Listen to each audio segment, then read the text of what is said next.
Hello, beautiful souls. Taku here. This isn't real. It's just a prop. That'll be a nice touch. I, I think it's a nice touch. Anyway, today I really wanted to do a video on what I personally believe is the difference between living and non-living. And I wanted to do this because as a studier, reader, uh, guy who loves philosophy, specifically metaphysical philosophy, a question I read about often and think about often as well is what is living, what's non living, what exactly is life. Now, this video isn't to give a definition to what life is, what the definition of life is, but just a suggestion, just a personal, just thoughts. I got this so I don't verge off, so I stay on track. Also, I'm a very bad stutterer, so the fact that I haven't stuttered for a minute 22 now is fucking baffling. I haven't stuttered a single syllable. Let's keep this going. So for non-living, I put stuff that's inanimate, stuff that's emergent, not intrinsic or fundamental, which means if it's emergent, that means it's not natural. It's not something that came from the system, that came from whatever it is that's birthing or whatever. So examples, cell phones, books, hats, vehicles, stuff. When you make it, it's not made from consciousness. It's an inanimate object that's made from another inanimate object. So again, clocks, when it's parts, but the parts gears and springs and batteries and a bunch of stuff, but none of it is living. And for living, I put stuff that's animate, fundamental, and is intrinsic.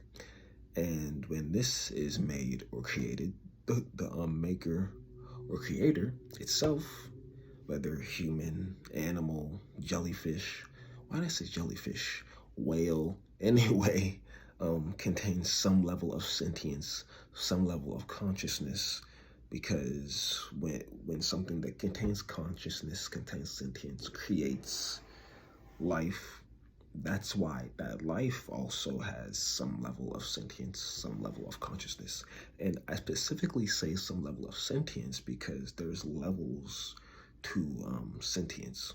Consciousness is awareness, period. It isn't, oh, if you're intelligent, that means you're conscious.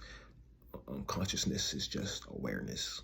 That's why AI, it seems like, oh shit, it can tell me this and that, but AI isn't anything but code and if, ands, and or. AI isn't aware. It isn't nowhere near aware.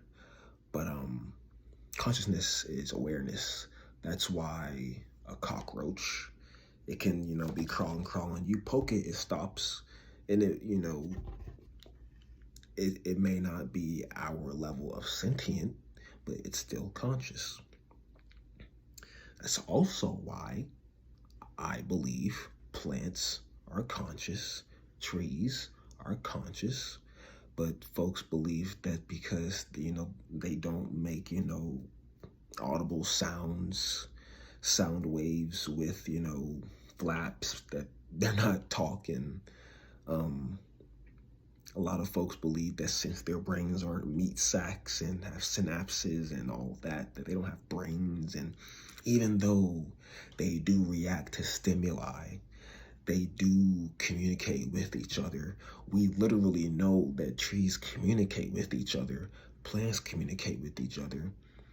So it's like, how can we say that they're not conscious just because they're, not human? But it's just, Anyway, yes, plants are conscious, trees conscious. I strongly believe that. Also, that is why God is real. Now, God is just a placeholder name. It's not its actual name or how it's actually identified. But that's also why I like to say glob instead of God, because the word God triggers so many people. Anyway, you can't create life from non-life. You can't create life from death. You can't make something alive from something that's not alive. It doesn't work that way. If it's not alive, if the vessel isn't alive, there's no energy to transfer. There's no consciousness to transfer. So how you gonna make, even when we were cavemen, even before we began doing math and made the wheel and shit, we were still on some level sentient. We were aware of our pain. We were aware. So we've always had this consciousness. We've always had this sentience, which means there's always been a God. So, I mean, there we go. That's why I believe is non-living, living, and God is real. Taku out.